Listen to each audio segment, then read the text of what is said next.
Hi everyone, welcome to another Fireside chat where we're catching up with some of our all-star alumni. I'm here with Patrick, who is a product manager at Upwork, specifically working on the inbound traffic team. Patrick, thanks so much for catching up with me today. Thanks for having me. So I'm really curious, what has your career path into product and in product been like, and how did product school fit into that for you?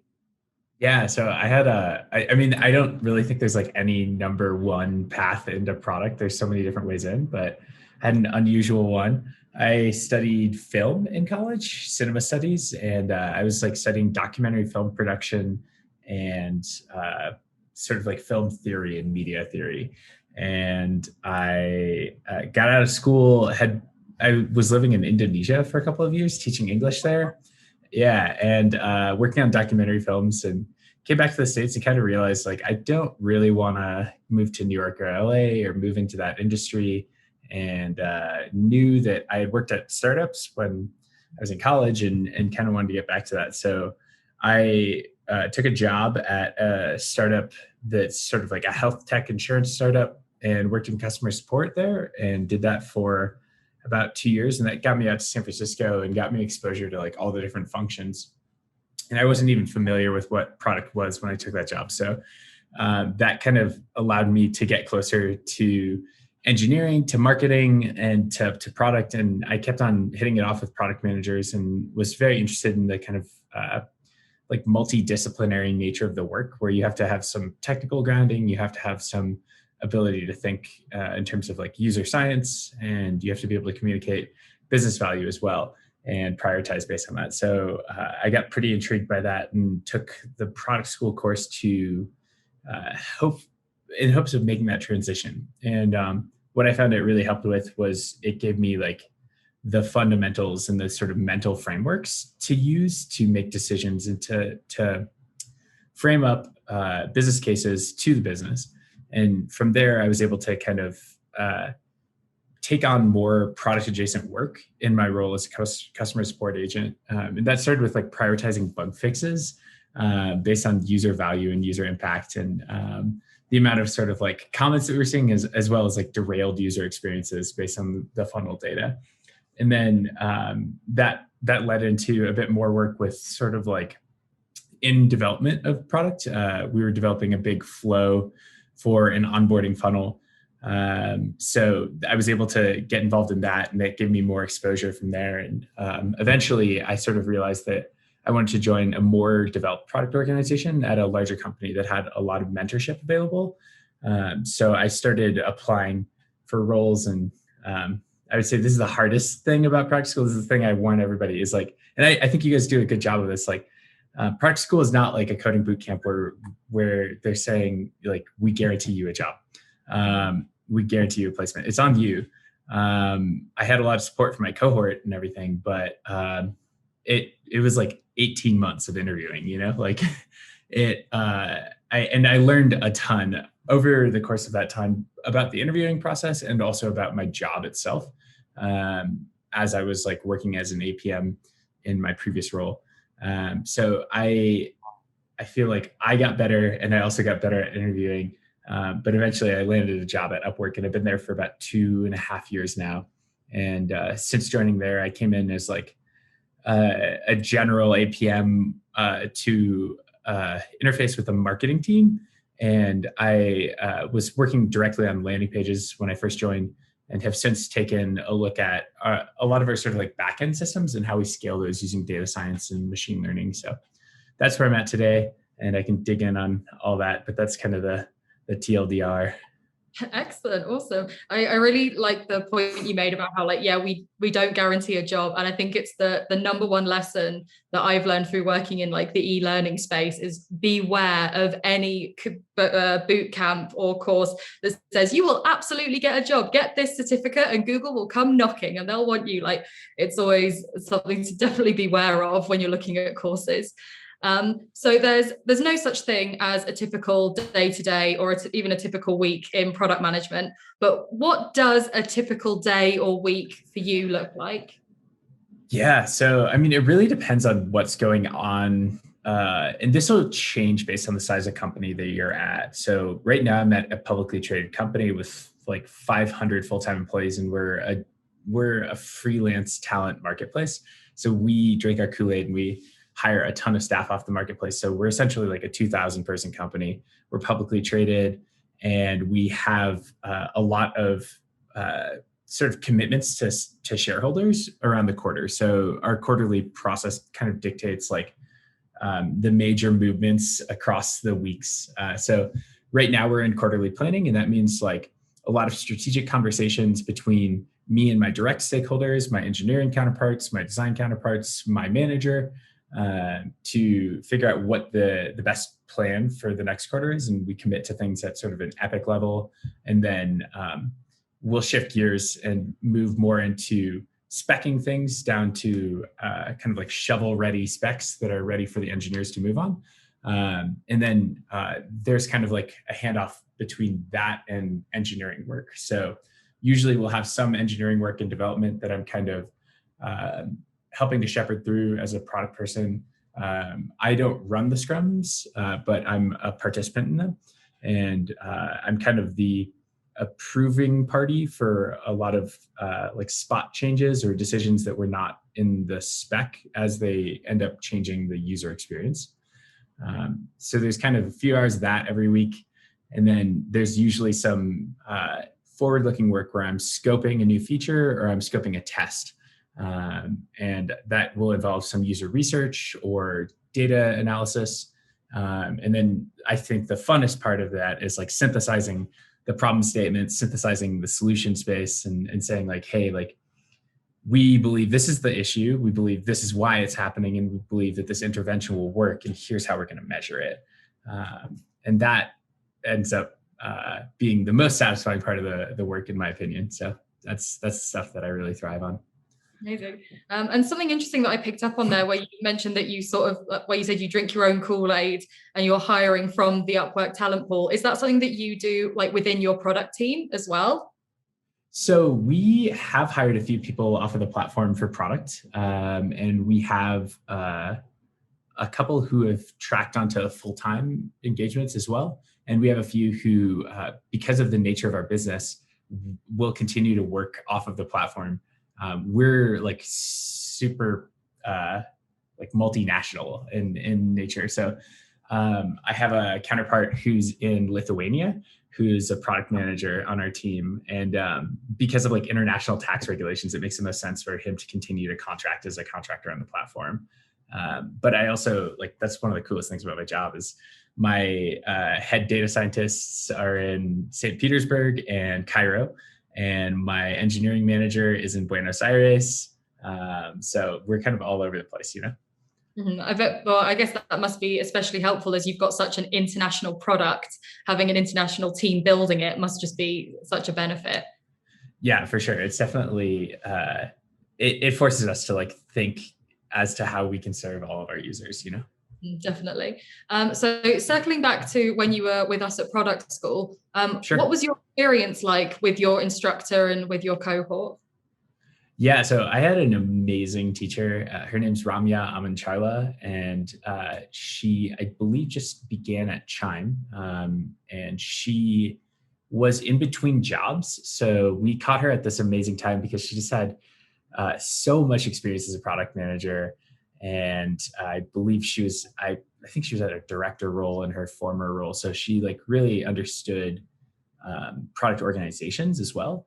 And she was in this period where she was trying out some passion projects, kind of taking some time to like adjust and figure out the next steps, and teaching in product school.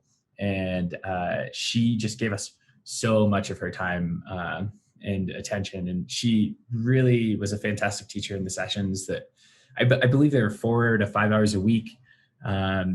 And then we would occasionally meet up outside of class or get dinner after class. And there's like a lot of like esprit de corps in our group, which was great because we were all kind of starting this uphill battle of trying to figure out how to break into product. And as I mentioned, like it took me somewhere between 12 and 18 months of interviewing. And like those were my people, you know, like we have a text thread we still email each other like every few months, and like somebody will say like, hey, I just started a new role, or my company's hiring. And it's pretty cool to have had, we all kind of like started at the same time. So there's always like somebody to like ping ideas off of, or, get advice for an interview, or have somebody look at your resume. And that was really fantastic. The one thing I will also say is that this is something that you should carve out somewhere between 10 and 20 hours in your week for. Like maybe 15 is the sweet spot, but the reading is not going to do itself. It takes a lot of time. The homework takes quite a bit of time. And if you don't invest in those, if you just show up to class, you will not get the value out of it. So make sure that you're able to commit 10 to 15 hours a week. Like net, I was probably between my day job and this working 55 to 60 hour weeks for that 8 to 10 week period of the classes, but I would never go back and undo that. So it's a big hustle, but it's totally worth it. Mm-hmm. Yeah, we might have school in our name, but we're not like the typical school when you were kids. Like if you don't do your homework, there's not going to be a teacher like whacking you with a ruler, be like, do your homework. Like you have to put in what you want. So yeah, that's really good that you brought that up. Is there anything that you learned during your course that you still use today as a product manager? Like any particular nuggets of wisdom that have like really held out for you? Yeah, I guess it's hard to pick on just a few, but I would say the kind of like biggest stuff is the fundamental like thinking.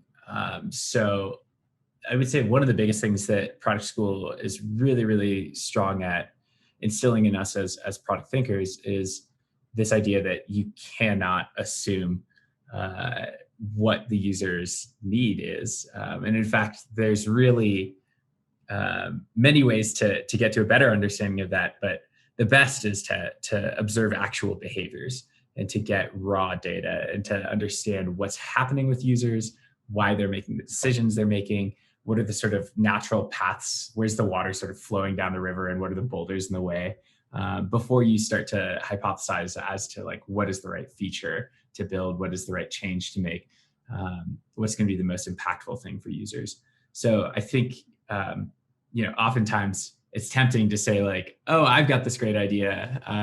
This would be wonderful for users. Or to take something that you heard from one user in a user interview and extrapolate that to be representative of all of your users. But really, the most important thing is to like have strong validation before you begin scoping the solution. And you want that solution to grow organically from the actual data that indicates the need. So that's probably the biggest thing that I think about the most. But there's a ton of other really fundamental skills that you learn. Prioritization is really important. Like cross-functional collaboration is really important. There's units on all of this stuff. So I would say that like on a daily basis, I'm using this information in ways that I've actually just internalized, and I'm not like actively pulling it up, but it's absolutely informed what I do and helped make that possible.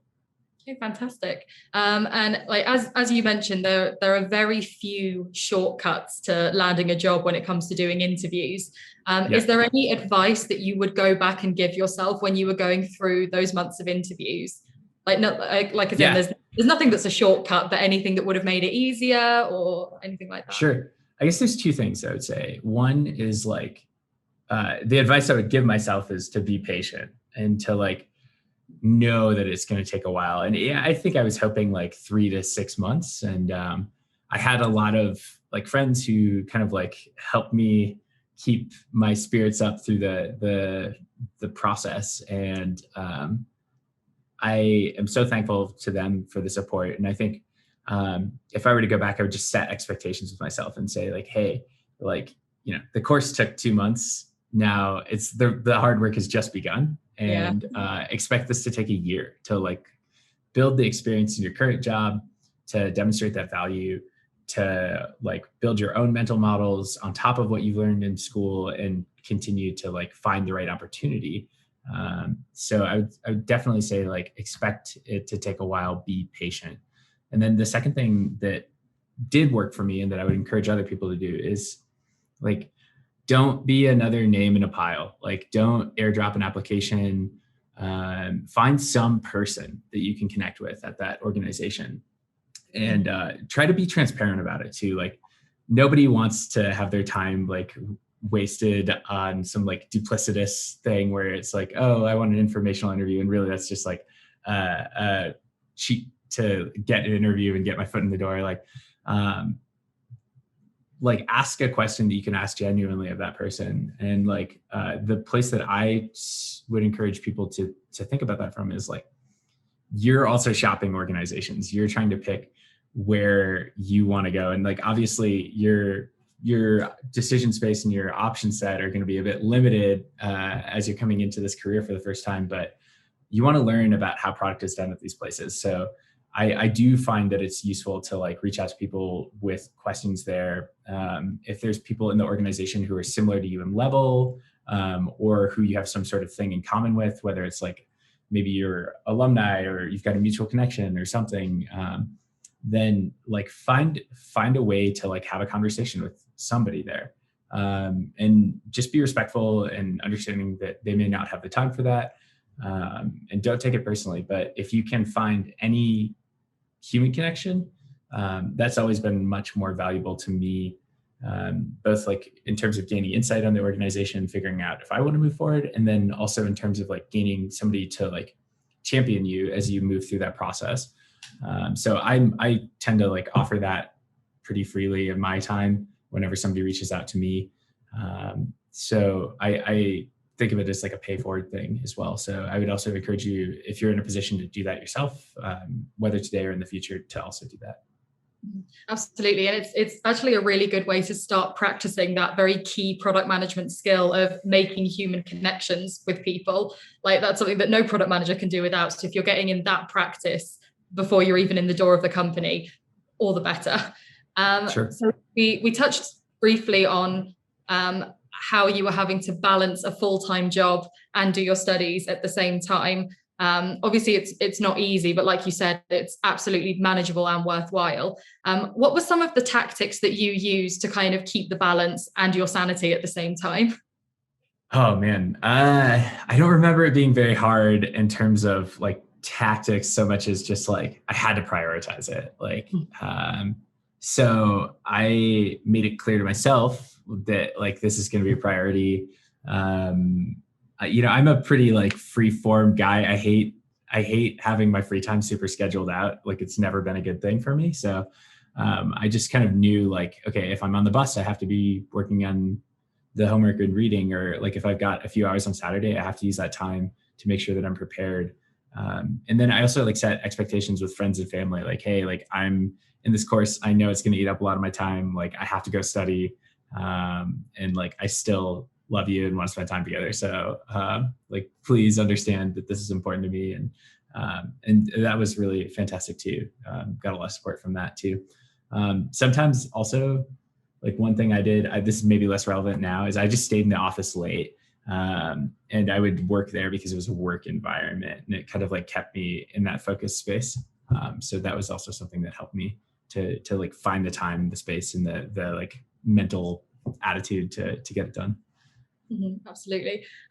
One of the things that we really like to stress when people are taking our courses, like we just mentioned, it's not a guarantee to getting a job. So you have to take a course for the right reasons. What would you say are some of the right reasons for getting certified as a product manager? I would say this is a really like double-edged sword, but the right reason is because you want to do the job. Now,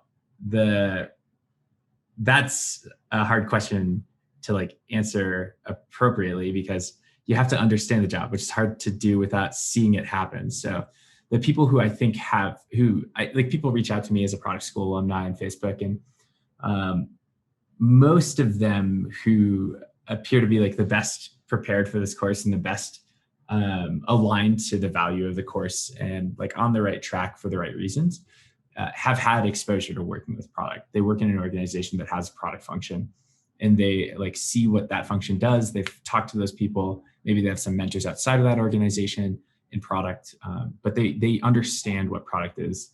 The people who, from a working perspective, is the most important thing. the people who I worry about are the people who have like loose ideas of product that are informed only by things outside of actual working organizations. So like maybe a Wikipedia article they read, or something they heard about in their MBA course, or something they heard about in like an article on Forbes or something. So the thing is, like, there's a lot of conceptions about product, and product is different in literally every organization. In some places, like, I'm not a Scrum manager. In some organizations, I would have to be a Scrum manager. In some places, I would be considered a technical product manager based on my certain role right now. In other places, I could be a product owner. It could be like, it really depends on what the organization is and how they use that function. But in general, you're kind of the cross-functional glue that makes the different teams collaborate. And in order to like understand both the good and bad of that, you really have to work alongside it and see it. So I would encourage you to find exposure to it if it's something you're interested in first. It's also, the other advantage of this is that when you take the course, if you're an organization with product, you can figure out how to apply the learnings in your organization and essentially like model and learn in a real environment. This is something that is not going to be easy with product school in and of itself, because the teaching is like, it's the theory and the fundamentals, and the actual application and the kind of like bumps and bruises that you get from applying those things and learning how they work and don't work in the real world is super, super valuable. And that's what people are going to want to see when they're interviewing you too. So I would encourage you to put yourself in a place where you can apply this stuff. Like, don't try to do it in a vacuum. Mm-hmm. Yeah, we always say the best way to learn how to build products is to build products. So if you can get yourself in that environment, yeah, that's absolutely really great advice. So I just have one more question. Sure. It's one of my favorite questions, mostly because it's difficult to answer. So feel free to take a couple of seconds to think about it. What is the greatest lesson product management has ever taught you? Yeah, I got to go back to what I said earlier. It's like, don't assume, you don't know. But like, try to figure out what the problem is, and then try to figure out the solution too. So I think I really try to take that phase to decoupling the solution from the problem, and making sure that I start with the problem and always understand the problem first and make sure that I'm solving the right problem. I think that that's like something that I think about, outside of my work life, when I'm like, working on my bicycle, or when I'm trying to decide what to make for dinner, or when I'm trying to decide what to wear for some event or something. Like, it's like, there's that same thinking serves me well everywhere else. And I think in general, it's also really important as like a business leader, which is, as product managers, we're not just scoping features and speccing things and ensuring delivery of them. We're also aligning to the business growth. And we're very responsible for ensuring that the application of engineering, design resources, and whatever sort of other organizational might we can muster is applied to generate the most value for the users, and by token of that, generate the most value for the business. And like that sort of thinking, I think, has really helped me to grow as just a business leader. And that's something that I really value a lot. Excellent. I know that one thing that I hear repeatedly is, if you're not your only customer, assume nothing. Like, right. If you're building for other people, you cannot make any assumptions. And what product manager is not building for other people? Don't exist. Okay, well, thank you so much for your time today. We really, really appreciate it. Thanks for catching up with me. Thanks for having me. Okay, and thank you all for watching. I hope you all learned a lot from that. I certainly did. And we'll see you in the next one. Bye.